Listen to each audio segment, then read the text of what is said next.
디자인에 대한 정의는 수없이 많죠. 기능을 구현하는 형태를 만들고 또 스타일과 경험을 만들고 더 큰 관점에서는 미적인 가치, 또 경제적인 가치, 사회 문화적인 가치 등 가치를 창출하는 것으로 정의합니다. 그러나 저는 궁극적으로 디자인은 어떤 효과를 만드는 것으로 이야기하고 싶은데요. 공감의 효과, 배려의 효과, 관계의 효과, 행동 유발의 효과 등입니다. 그런 효과를 만들기 위해서는 그 디자인 인텔리전스, 즉 디자인 지능이 필요한데요. 제가 오늘 준비한 이야기는 바로 그 디자인 지능, 효과를 만드는 지혜, 디자인 인텔리전스에 관한 이야기입니다. 일상에서 이용하는 지하철 속의 그 노선도를 보면 혹시 무슨 생각이 드시나요? 색깔로 정리가 잘 됐다? 노선 참 많다. 너무 일상적이어서 별로 이렇게 대단하게 보이지 않겠지만 그 지하철 노선도에는 몇 개의 선만 가지고 누구든지 어렵지 않게 지하철역과 또 노선의 흐름을 이렇게 파악할 수 있습니다. 정말 사람들을 배려한 디자인이라고 할 수 있는데요. 19세기 중반에 영국 런던에서 최초로 이게 지하철이 생겼으니까 노선도도 그때 처음으로 아마 만들었겠죠.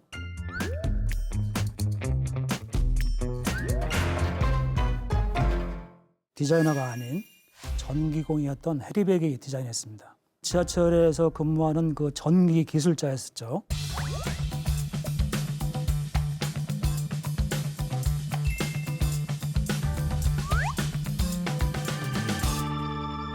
프랑스 미디어 이론가인 장 보드리아르는 우리의 현실은 정보를 통해서 탄생하는 반면 그 정보를 보이게 하는 것은 디자인이다라고 했습니다.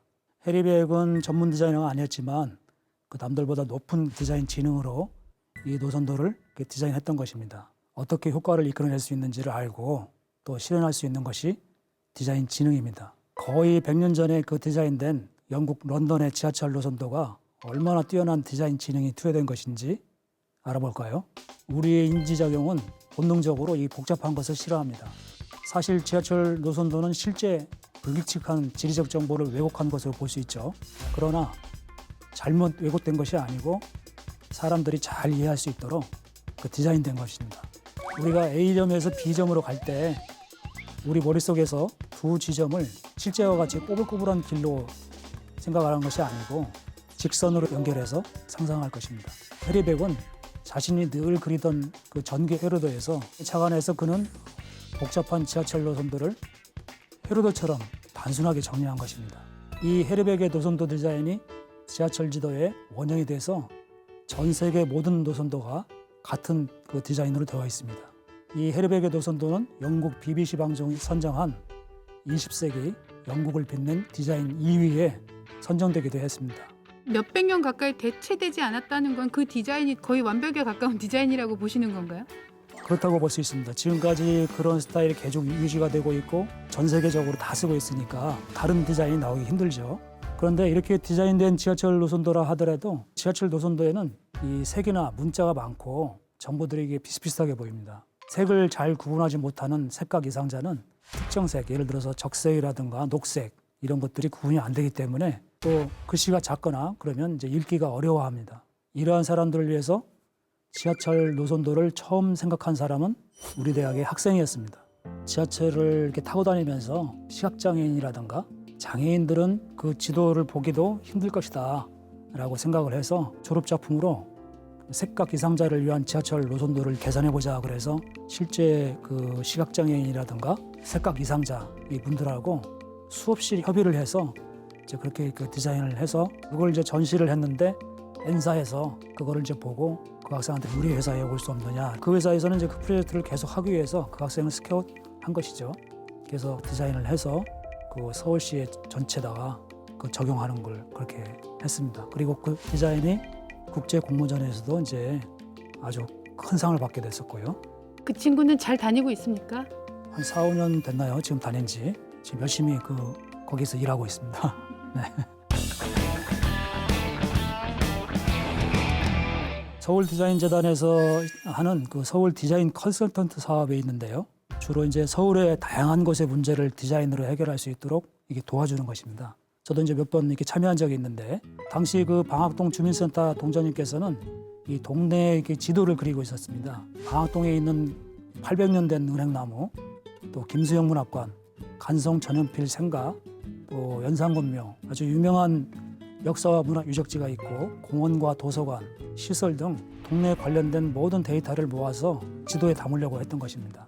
그러니까 동장님이 그린 그 지도 스케치를 바탕으로 해서 동네에 있는 그 보물들, 그 데이터들 이런 것들을 의미 있게 만들 건가라는 것을 이제 논의를 같이 해서 시각적으로 표현해서 이렇게 지도로 만든 것이죠. 지도가 보통 이제 거의 비슷비슷하니까 각 유적지의 그 모습, 이렇게 모양 이런 것들을 사실적으로 이렇게 표현을 하고 싶었습니다. 그림이라도. 그래서 아파트 옥상에 올라가가지고 드론을 날려서 찍어서 그걸 모아가지고 이제 방학동의 역사문화길 지도 디자인을 도와드렸습니다. 동장님이 동네를 사랑하는 그런 마음, 또 그것을 어떻게 하면은 그 구성원들한테 잘 이렇게 보여줄까? 그런 것들이 일종의 디자인 지능에 해당된다. 또 다른 배려와 공감의 디자인으로 미국 워싱턴에 있는 베트남 전쟁 추모비 디자인이 있습니다. 1980년대 초에 그 디자인 전공 대학생이 있었는데 중국계 미국인이었던 마야린이 있습니다. 이 학생이 그 추모비 국제공모전에서 레노라는 그 유명 회사 건축가 디자이너들을 다 물리치고 본인의 그 디자인으로 그 역사적인 추모비를 건립하게 된 것입니다. 그 추모비는 이게 높이가 별로 이렇게 높지가 않고 검은색 화강암 벽으로 해서 베트남 전쟁에서 전사한 전사자들의 이름을 새긴 것인데 보기에는 뭐 아주 단순한 디자인이었죠. 그런데 이제 그 벽에 새긴 이름들을 우리가 일반적으로 생각할 수 있는 그 ABC 순서대로 이렇게 배열한 것이 아니고 전쟁에서 사망한 시점으로 전사자 이름들을 이렇게 배열을 했습니다. 추모벽에서 어떤 자신이 아는 그 전사자 이름을 찾으려면 마치 전쟁터에서 그 사람을 찾아서 헤매는 것 같은 이제 그런 경험을 하게 되는 것이죠. 또 그 검은색 벽에 비춰지는 자신의 모습이 마치 전사자의 그 이름과 겹쳐 보이기 때문에 산자와 죽은 자가 이게 만나는 것처럼 이렇게 느껴지기도 합니다.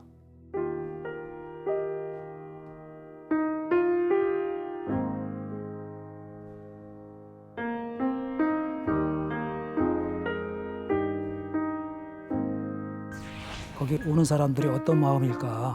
그 사람들의 어떤 슬픔이라든가 이런 것들을 여기 와서 해소하고 또 돌아가서 자기의 어떤 삶을 살 수 있게 그렇게 하는 디자인이 어떤 디자인일까? 그거를 고민을 한 것이죠. 당시 그 어린 그 대학생이던 마야린의 높은 그 디자인 지능을 엿볼 수 있는 것이죠.